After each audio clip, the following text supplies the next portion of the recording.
Baik, saya mulai. Assalamualaikum warahmatullahi wabarakatuh. Hari ini saya akan melanjutkan materi dari pertemuan minggu lalu, yaitu hak tanggungan atau hak atas tanah sebagai jaminan utamanya. Saya share screen dulu.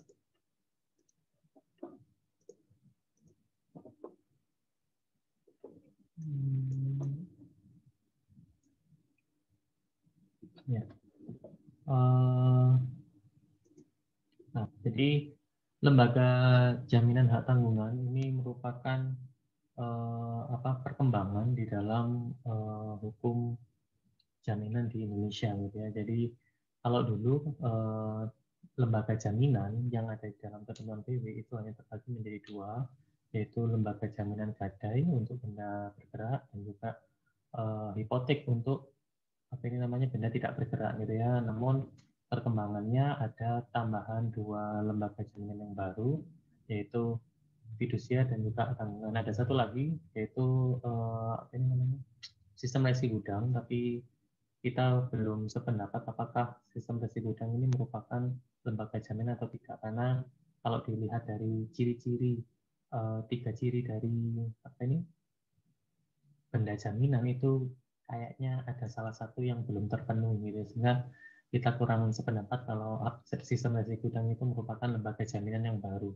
Jadi untuk sementara lembaga jaminan di Indonesia itu ada 4 yang diatur di dalam BW itu adalah gadai dan hipotek. Di luar itu ada hak tanggungan dan juga lembaga jaminan fidusia gitu ya. Hari ini kita akan membahas mengenai lembaga jaminan hak tanggungan dulu. Jadi hak tanggungan ini sebenarnya berawal dari amanat ketentuan pasal 51 UPA. Jadi UPA itu kan terbit pada tahun 60, tepatnya di tanggal 24 September 1960. Namun pada tahun 60 itu ketentuan yang lembaga jaminan sebagaimana disebutkan di dalam pasal 25, 33, dan 39 itu belum dapat dibentuk oleh pemerintah pada waktu itu. Sehingga dengan mengingat ketentuan ini, jadi ada masa transisi dari terbitnya UPA sampai dengan terbitnya Undang-Undang tentang hak tanggungan gitu ya. Jadi lebih kurang dari tahun 60 sampai tahun 96, berarti berapa tahun itu? 36 tahun ya, 36 tahun lebih kurang. Indonesia menggunakan lembaga jaminan hipotek untuk membebankan hak atas tanah gitu ya. Ada lagi satu namanya kredit verban gitu ya. Kredit verban itu kalau kalian baca di dalam penjelasan umum Undang-Undang Hak Tanggungan 4 tahun 96 gitu ya, itu lembaga jaminan yang dipaksakan untuk tanah-tanah yang tunduk pada hukum agraria adat. Karena kalau kalian masih ingat materi tentang hukum agraria, hukum agraria pada zaman kolonial itu terbagi menjadi dua, yaitu yang pertama hukum agraria kolonial, yang kedua adalah hukum agraria adat. Kalau hukum agraria kolonial, tanah-tanahnya misalnya Egendom, Erpa, Opstal itu dijaminkan dengan lembaga jaminan hipotek kalau mau menjaminkan. Tapi untuk tanah-tanah yang tunduk pada hukum adat itu tidak ada lembaga jaminannya, sehingga bagaimana caranya pemerintah kolonial untuk memperoleh tanah, yaitu dengan cara membuat lembaga jaminan untuk tanah-tanah adat. Salah satunya yaitu dengan membuat yang namanya kredit verban ini. Ya. Jadi lembaga jaminan kredit verban ini dapat diartikan bahwa dia merupakan lembaga jaminan untuk golongan bumi putra gitu ya, sehingga dia tanahnya kalau dia nggak bisa bayar ya diambil sama pemerintah, itu dimiliki. Kalau dulu konsepnya kan dimiliki, tapi sekarang kan tidak. Dengan terbitnya Undang-Undang Nomor 5 tahun 60, konsep penguasaan tanah ya, bukan konsep pemilikan tanah. Jadi negara berkedudukan sebagai penguasa tanah, bukan sebagai pemilik tanah. Nah, kemudian terbit Undang-Undang Nomor 4 tahun 96. Jadi dengan adanya Undang-Undang Nomor 4 tahun 96 ini, tuntaslah ketentuan buku 2 BW yang mengatur mengenai bumi, air, ruang angkasa, dan kekayaan alam terkandung di dalamnya. Jadi kalau dulu terbitnya Undang-Undang Nomor 5 tahun 60, ketentuan buku 2 BW kalau kalian baca itu ya, ketentuan buku 2 BW di ketentuan penutupnya UPA, ketentuan buku 2 BW sepanjang mengatur mengenai bumi, air, ruang angkasa, dan kekayaan alam terkandung di dalamnya, atau kita kenal dengan istilah baraka, itu dinyatakan tidak berlaku gitu ya, kecuali hipotek. Nah, pasca terbitnya Undang-Undang Nomor 4 tahun 96, tuntaslah ketentuan buku 2 BW karena hipotek itu juga dinyatakan tidak berlaku pasca terbitnya Undang-Undang Nomor 4 tahun 96. Jadi orang sejak tahun 96 mau menjaminkan tanah, maka menggunakan lembaga jaminan hak tanggungan, bukan lembaga jaminan hipotek. Lalu bagaimana eksistensinya hipotek? Hipotek masih berlaku, tapi hanya untuk objek berupa kapal dengan bobot minimal 20 meter kubik. Nah, terkait dengan hipotek nanti akan kalian dapatkan di materi tentang lembaga jaminan hipotek gitu ya. Bisa kalian eksplor atau misalnya kalian penasaran, ya silakan buka aja di pasal berapa itu? 1161, 1161 BW dan seterusnya gitu ya. Jadi untuk untuk tanah itu tidak lagi menggunakan ketentuan hipotek tapi menggunakan lembaga jaminan hak tanggungan. Ini menandakan bahwa sudah terjadi unifikasi terkait dengan lembaga jaminan hak tanggungan. Ya, bisa jadi dari Sabang sampai Merauke kalau mau menjaminkan tanah, sepanjang itu memang objeknya bisa dijaminkan loh ya. Misalnya karena ada tanah-tanah yang tidak dapat dijaminkan, misalnya tanah dengan statusnya hak pengelolaan, kemudian apalagi tanah negara itu nggak bisa dijaminkan, kemudian hak pakai di atas tanah hak milik, hak pakai di atas tanah, hak GP di atas tanah milik itu nggak bisa dijaminkan. Sepanjang dia dapat dijaminkan, maka lembaga jaminannya adalah undang-undang hak tanggungan yang disebutkan yaitu lembaga jaminan hak tanggungan gitu ya. Ada satu lagi yang tidak bisa dijaminkan itu adalah hak pakai yang sifatnya bersifat publik atau kalau di dalam PP yang baru, PP nomor 18 tahun 2001 itu hak pakai yang apa ya nyebutnya, yang digunakan atau gitu, yang digunakan gitu. Jadi bukan nyebut publik tapi digunakan, yang hanya dapat digunakan gitu ya. Tapi terminologi seperti apa nanti kita bahas lagi aja di dalam PP nomor 18 tahun 2021 karena PP nomor 40 sekarang sudah nggak berlaku ya, PP 4096. Jadi untuk hak guna usaha, hak guna bangunan, hak pakai itu tidak menggunakan PP 4096 tapi sudah dijadikan satu di dalam PP nomor 18 tahun 2021, termasuk di situ ada pengaturan mengenai apa ini namanya, hak pengelolaan. Jadi hak pengelolaan itu diatur dalam PP sekarang gitu ya. Nah, apa itu hak tanggungan? Jadi hak tanggungan kalau kalian lihat di dalam ketentuan Undang-Undang nomor 4 tahun 96 itu dapat ditarik kesimpulan unsur-unsurnya itu hak tanggungan adalah hak jaminan untuk pelunasan utang. Jadi di sini bukan merupakan upaya untuk mengalihkan hak, tapi hanya untuk membebankan hak saja gitu ya. Kemudian objek hak tanggungan adalah hak atas tanah sesuai dengan ketentuan UPA. Itu juga terjabarkan di dalam ketentuan pasal 4 sepanjang tanahnya itu dapat dijaminkan. Karena ada tanah-tanah yang tidak dapat dijaminkan. Kalau di dalam ketentuan itu ada penyebutan hak pakai yang menurut sifatnya dapat dipindah tangankan dan juga memiliki jangka waktu, itu yang dapat dijaminkan. Kalau tidak memiliki ciri itu maka tidak dapat dijaminkan, atau hak pakai yang bersifat publik itu tidak dapat dijaminkan dengan lembaga jaminan hak tanggungan.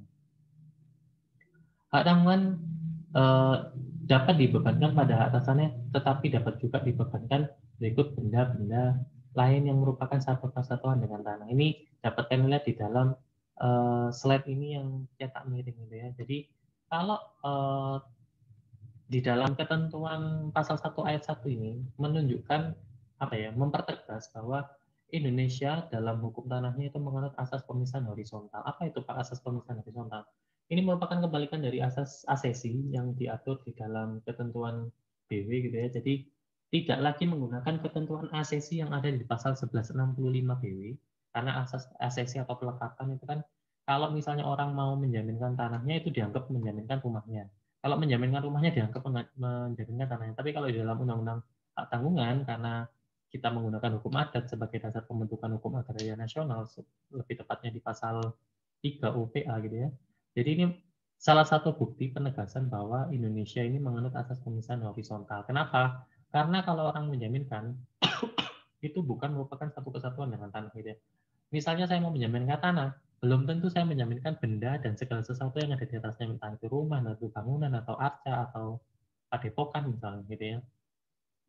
Karena yang dijaminkan adalah tanahnya, tapi tidak menutup kemungkinan kalau orang mau menjaminkan tanahnya juga dapat menjaminkan segala sesuatu yang ada di atas tanahnya. Tapi harus dipertegas di dalam akte perjanjian pemberian APHT, akta pemberian hak tanggungan APHT ya, yang dibuat oleh PPAT. Kalau tidak disebutkan bagaimana, maka itu diasumsikan bahwa yang dijaminkan hanya tanahnya saja, tidak beserta segala sesuatu yang ada di atasnya gitu ya.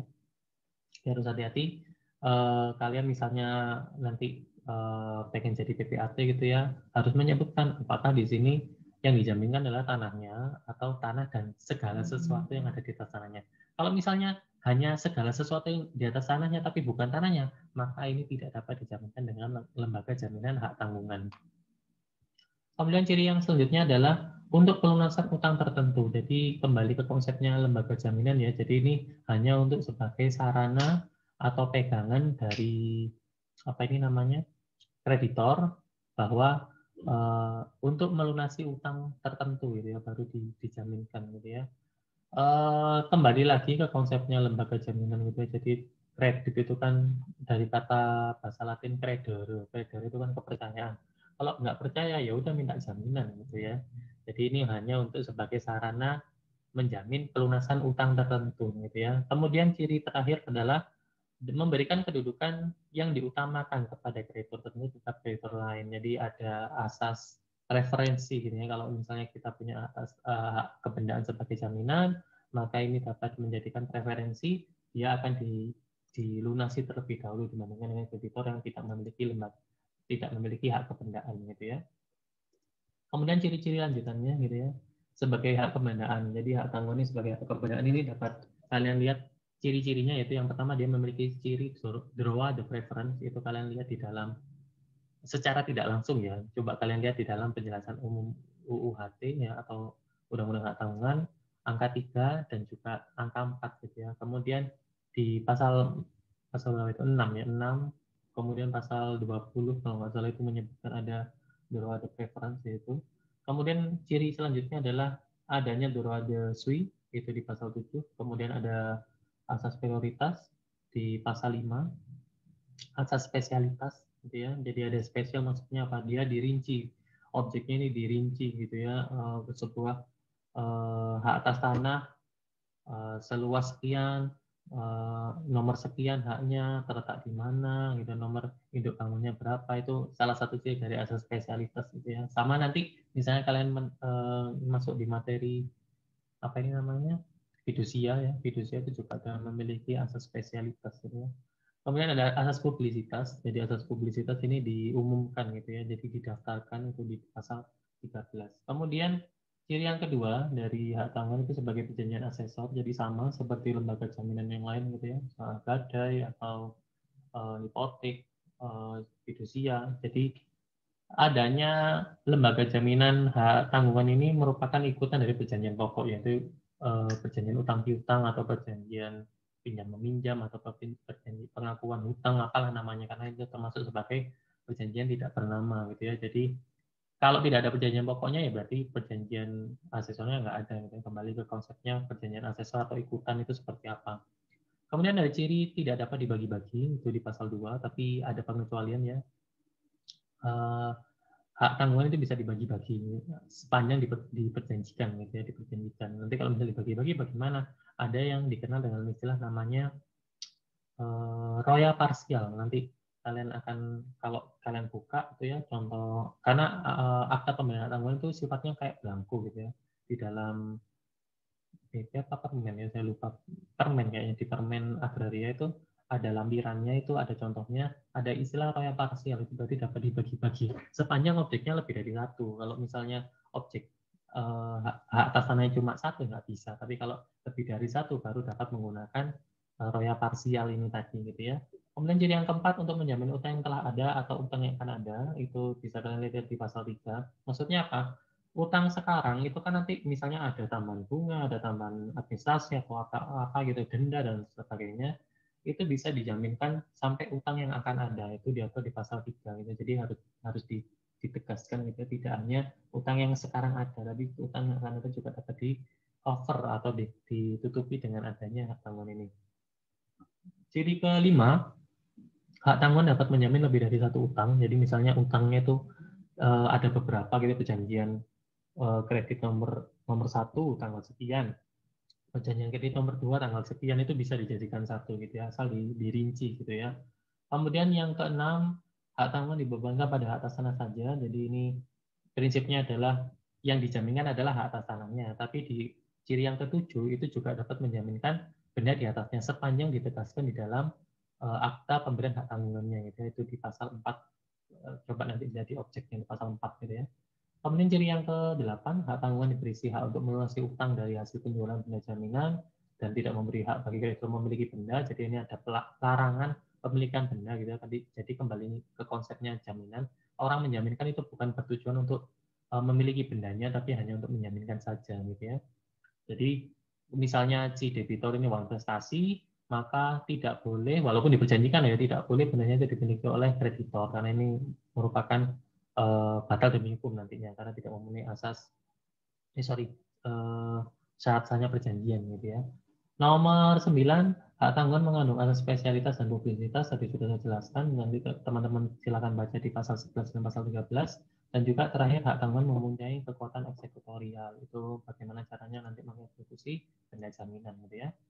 Nah, ini objeknya yang dapat dibebankan dengan hak tanggungan itu kembali ke cirinya ya. Yang pertama dapat dinilai dengan uang, yang kedua mempunyai sifat dapat dipindahtangankan. Kalau tidak dapat dipindahtangankan ya nggak bisa. Misalnya apa? Contohnya hak pengelolaan itu tidak dapat dipindahtangankan. Hak pakai di atas tanah, hak milik nggak bisa. Hak guna bangunan di atas hak milik nggak bisa. Apalagi tanah ulayat ya nggak bisa gitu ya misalnya. Kemudian termasuk hak yang didaftar menurut peraturan. Jadi ini ada dua ini ya. Hak atasannya di hak yang didaftar menurut peraturan itu ya hak milik, hak guna usaha, hak guna bangunan, hak pakai gitu ya. Nah, di luar itu apakah tidak bisa misalnya orang punya tanah bobolan, tanah bekulen? Bisa gitu ya, bisa, tapi harus melalui proses pendaftaran tanah terlebih dahulu. Makanya nanti ada istilahnya surat kuasa membebankan hak tanggungan gitu. Nanti akan saya jelaskan di bagian akhir ya. Saya lanjutkan.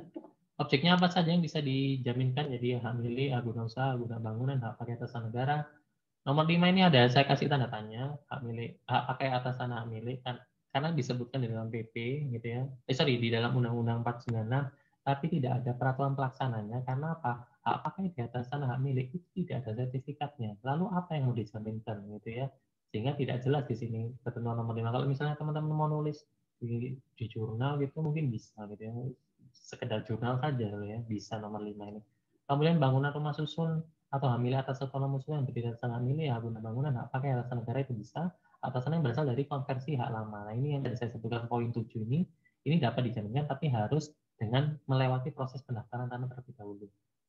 Di keluar sertifikat baru dibebankan dengan hak tanggungan. Ini tadi menjawab ya, apakah dapat dibebani? Bisa, gitu ya, bisa di dalam undang-undang hak tanggungan masih dimungkinkan. Kemudian asas yang terkandung tadi juga sudah saya jelaskan bahwa dengan adanya undang-undang hak tanggungan ini mempertegas bahwa Indonesia hukum tanahnya itu menganut asas pemisahan horizontal bahwa orang yang menjaminkan tanahnya tidak termasuk benda yang ada di atasnya. Jadi hanya tanahnya saja, kecuali dinyatakan secara tegas bahwa yang dijaminkan selain tanah juga benda dan segala sesuatu yang ada di atas tanahnya itu maka dapat diikat dengan hak tanggungan. Tapi kalau tidak disebutkan maka hanya tanahnya saja gitu ya.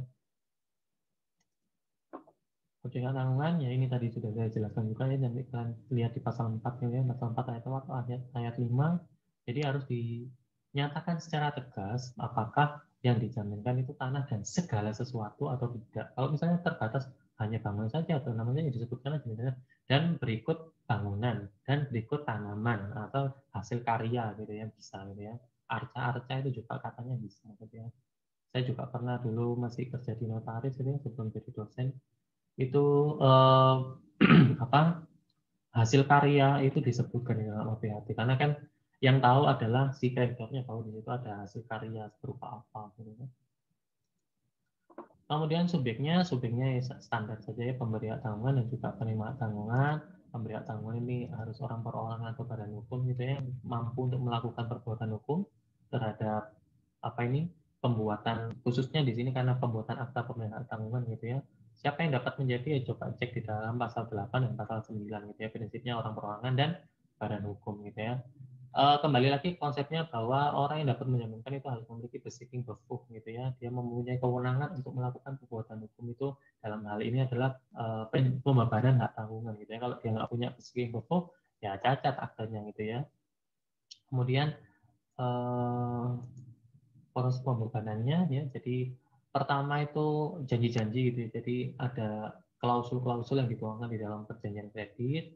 kemudian apa saja yang harus disebutkan di situ ya, berapa nilai pertanggungannya, objeknya di mana. Kalau sudah jelas, barulah dituangkan di dalam APHT. Jadi misalnya kalian ini ada yang mau jadi notaris, ya notarisnya biasanya ya, notarisnya bikin perjanjian kredit, PPAT-nya membuat APHT-nya. Tapi kan notaris sama PPAT kan merupakan jabatan yang boleh diikat bersama, bukan ikat, dijabat bersamaan gitu ya. Jadi rangkap jabatan itu boleh notaris PPAT gitu ya.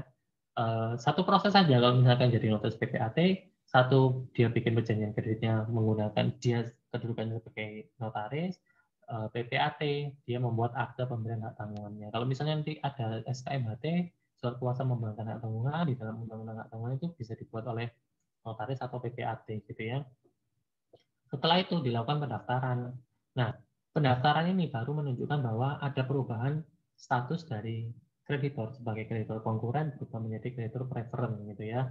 Karena kalau tidak didaftarkan, maka masih kedudukannya si kreditornya masih berupa kreditor konkuren walaupun sudah membuat akta pemberian hak tanggungan. Kenapa? Karena belum dipenuhinya asas publisitas di sini. Publisitas di mana? Ya APHT ini tadi beserta sertifikatnya itu didaftarkan ke kantor pertanahan kabupaten kota di mana objeknya berada. Nanti oleh kepala kantor pertanahan akan diberikan yang namanya sertifikat hak tanggungan. Sertifikat hak tanggungan kalau dulu itu bentuknya seperti sertifikat hak atas tanah gitu ya, cuma di depan tertulis sertifikat hak tanggungan gitu ya. Sama logonya, logo Garuda, sama satu sertifikat hak atas tanah. Tapi kalau sekarang itu ada perubahan di sini ya.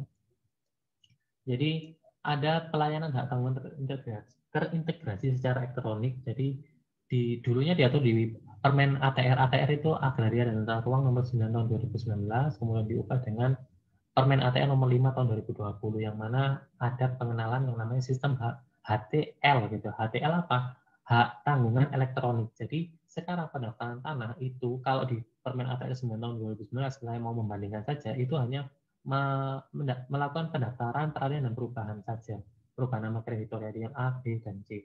Tapi setelah adanya Permen ATR 5 2020, keseluruhan proses ini termasuk penghapusan atau roya hak tanggungan itu dapat dilakukan secara elektronik gitu ya. Jadi mungkin ini maksud dari tujuan pemerintah gitu ya, dia mengurangi KKN gitu ya, karena biasanya ya saya ini di praktek itu ya macam-macam gitu ya, dikasih uang dulu baru sertifikatnya selesai, kadang nggak diselesaikan kalau nggak ada uangnya gitu ya, mungkin menghindari praktek-praktek KKN yang ada di kementerian gitu ya. Jadi dengan adanya sistem HT elektronik ini ya bukan mengurangi bisa aja mengurangi atau menghapuskan KKN gitu ya. Mungkin karena perlu proses evaluasi karena peraturannya ini tahun 2020 gitu ya. Para pihak dalam sistem HT elektronik ya sama. Jadi kreditor yang terdaftar dalam sistem HT, jadi harus daftar dulu gitu ya. Jadi perannya PPAT sekarang tidak begitu ribet gitu ya, karena yang melakukan pendaftaran itu bisa langsung dari kreditor. Kalau dulu secara manual gitu ya, kreditor tanda tangan ngasih kuasa kepada PPAT-nya, PPAT-nya ngasih kuasa kepada stafnya atau pegawainya, nanti stafnya yang datang ke kantor pertanahan. Tapi yang sekarang sudah bisa gitu ya, secara mudah gitu dari kreditor yang melakukan pendaftaran ini tadi gitu ya. Nah, nanti ada surat dokumen yang harus ditandatangani gitu ya. Jadi apakah benar dokumen-dokumen ini sudah sesuai dengan kebenaran dari apa ini formil dan materialnya gitu ya. Ini sebagai persyaratan yang harus di-upload juga ya di dalam sistem HT elektronik. Nah, nanti akan keluar sertifikat hak tanggungan itu hanya satu lembar seperti ini gitu ya. Ini ada di lampiran, jadi teman-teman nggak usah bingung, cek aja di lampirannya seperti ini gitu ya. Jadi untuk menjamin pelunasan utang hingga berapa gitu ya, ada disebutkan. Karena kembali ya konsepnya biasanya antara utang sama objeknya kan harus lebih kecil utangnya dibanding nilai objeknya gitu ya, karena untuk menghindari misalnya ada bunga, ada apa ini administrasi atau biaya-biaya lain, provisi dan lain sebagainya. Jadi jangan sampai si kreditor ini andai kata nanti debitur kontestasi itu rugi gitu ya. Jadi tidak ada ketentuan pasti, tapi biasanya gini, utangnya misalnya 1M itu berapa nilai hak tanggungannya atau nilai penjaminannya itu biasanya normalnya 125% dari nilai kreditnya gitu ya. Lalu kalau objeknya misalnya katakanlah harganya 10M gitu ya. Ekoasesor ya namanya ya, petugas taksasi gitu ya, melihat gitu apakah ini nilainya berapa sih kira-kira gitu ya. Misalnya 10M, maka kreditor tidak akan memberikan utang itu sampai 8M, 9M, nggak mungkin. Normalnya itu memberikan hanya 50-60% dari nilai objeknya gitu ya, untuk ya jaga-jaga nanti misalnya kalau misalnya si debitur ini uang prestasi gitu ya. Nah, ini ada penjelasan hak tanggungan, juga ada selembar kertas itu nanti ditempelkan di dalam sertifikatnya, menunjukkan bahwa ini sedang dijaminkan dengan hak tanggungan gitu ya. Jadi sekarang itu ngeprint sendiri, semua itu ngeprint sendiri. SK itu sekarang ngeprint digitalisasi ya, programnya. Sama seperti UNER sekarang kan juga digital, dalam proses digitalisasi, semua itu terdigitalisasi gitu ya. Tidak ada proses manual gitu ya. Ya mungkin dalam arti sih bisa manual, tapi kalau di hak tanggungan ini seluruhnya sudah elektronik gitu ya, untuk memudahkan juga. Nah, ini yang tadi saya sebutkan, ada yang dikenal dengan istilah surat kuasa membebankan hak tanggungan. Kenapa kok ada surat kuasa membebankan hak tanggungan? Jadi di dalam pasal 15 itu apabila debitor itu atau pihak ketiga itu tidak dapat hadir untuk membuat APHT, sehingga dapat memberikan kuasa untuk membebankan. Jadi kalau misalnya memberikan kuasa dalam pembebanan, nggak bisa bikin kuasa di bawah tangan atau secara notaril, tidak, tapi ada formatnya tersendiri yang dikenal dengan istilah SKMHT gitu ya. Jadi SKMHT ini ada jangka waktunya, bisa 1 bulan, bisa 3 bulan, atau tidak dibatasi jangka waktu. Gitu. Kalau misalnya dia 1 bulan, biasanya itu ada transisi, biasanya apa ini namanya over kredit gitu ya. Jadi dari bank A pindah ke bank B itu biasanya SKMHT-nya itu ada jangka waktu 1 bulan gitu ya. Kalau misalnya 3 bulan bagaimana? Biasanya itu atas tanah yang tidak terdaftar seperti yang saya sebutkan tadi itu, misalnya tanah petok, kemudian gogolan, pekulen, tanah hiasan yang belum terdaftar ke dalam pasal 16 UU PA, misalnya hak milik, aturan usaha guna bangunan, hak pakai, maka harus membuat SKMHT selama dengan pemberian jangka waktu selama 3 bulan gitu ya. 3 bulan asumsinya adalah pendaftaran itu sudah tuntas gitu ya. Ada lagi SKMHT yang tidak dibatasi jangka waktu. Maksudnya apa? Jadi SKMHT itu surat kuasa ini kayak seterusnya gitu ya. Kalau kalian lihat di dalam penjelasan pasal 15 ayat 5 gitu ya. Jadi kapan SKMHT ini tidak dibatasi jangka waktu itu untuk pemberian kredit golongan kecil gitu ya. Jadi UMKM mungkin ya di situ. Jadi plafon kreditnya itu kurang dari 50 juta, itu bisa SKMHT-nya itu tidak dibatasi jangka waktu. Kenapa kok dia bikin SKMHT nggak APHT saja? Bisa jadi karena kalau APHT itu ada nanti pembayaran PNBP. PNBP itu penerimaan negara bukan pajak gitu ya. Jadi nggak usah bayar PNBP sepanjang dia masih mampu untuk melakukan angsuran kreditnya, insya Allah nggak usah ditingkatkan menjadi APHT. Karena kalau SKMHT sama seperti APHT ya, ini harus ditingkatkan menjadi APHT. Kalau tidak ya dia tidak dapat didaftarkan ke kantor pertanahan gitu ya. Atau misalnya contoh lainnya adalah saya punya tanah di Jakarta, saya posisi di Surabaya gitu ya. Saya mau menjaminkan tanah saya yang ada di Jakarta gitu ya. Bagaimana caranya ya? Saya bikin SKMHT. Jadi saya menunjuk siapa di Jakarta sana, nanti dibuatkan PPAT Jakarta yang membuatkan, gitu ya, bukan PPAT Surabaya. Karena kan kalau PPAT kan ada batasan wilayahnya gitu ya. Kalau dulu batas wilayahnya kabupaten kota, tapi perkembangannya itu berubah menjadi provinsi gitu ya. Jadi tapi kayaknya implementasinya agak sulit ya, apa ini penerapan untuk pergantian provinsi gitu ya. Baliknya hak tanggungan itu bisa 3, ada sesi, subrogasi, dan novasi. Apa itu sesi, apa itu subrogasi atau novasi ya? Itu kalian sebenarnya sudah dapat materi ini di hukum perikatan ya, hukum perikatan atau apalah namanya itu. Jadi sesi itu penjualan piutang gitu ya di pasal 613, kemudian subrogasi itu di pasal 1400 gitu ya. Subrogasi baik menurut undang-undang maupun subrogasi karena diperjanjikan. Dan juga bisa karena warisan orangnya sudah mati gitu ya. Ya terus apa ini namanya dapat diteruskan oleh ahli warisnya gitu ya. Tapi kalau novasi itu tidak diatur di dalam undang-undang hak tanggungan. Loh kok bisa? Ya seharusnya ini juga bisa kalian tulis di dalam jurnal. Kenapa kok novasi tidak disebutkan di sini? Padahal kan biasanya sesi subrogasi temannya novasi gitu ya, novasi aktif, novasi pasif. Nah, saya kalau udah motivasi itu agak pusing, harus baca lagi. Karena ya saya kan bukan pengajar hukum perikatan gitu ya. Nah, ini ada pertanyaan lagi. Dalam perjanjian jaminan hak tanggungan terdapat klausul bahwa bila mana debitur investasi, maka semua objek jaminan menjadi milik bank. Ini banknya bisa diganti kreditor ya. Apakah boleh dimiliki oleh kreditor gitu ya? Nah, ini tidak boleh ya, karena ini ada larangan di dalam pasal 12 gitu ya. Janji yang memberikan hak kepada kreditor bahwa apabila debitur investasi maka bakal demi hukum gitu ya, nggak boleh gitu ya.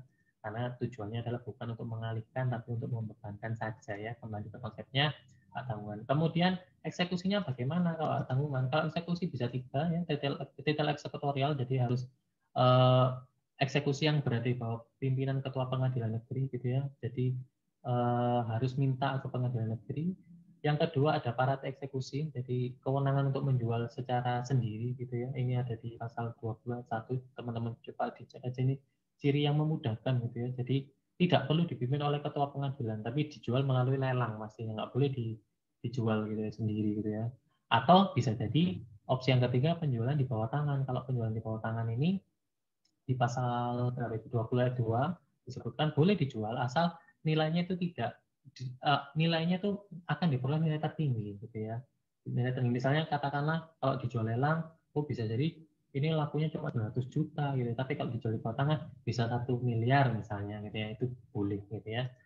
Untuk memudahkan prinsipnya gitu ya. Hapusnya hak tanggungan, jadi yang pertama ada hapusnya utang, jadi utangnya sudah hapus, biasanya pokoknya hapus, ya udah utangnya itu hak tanggungannya itu hapus karena kan kembali ke konsepnya perjanjian apa ini asesor.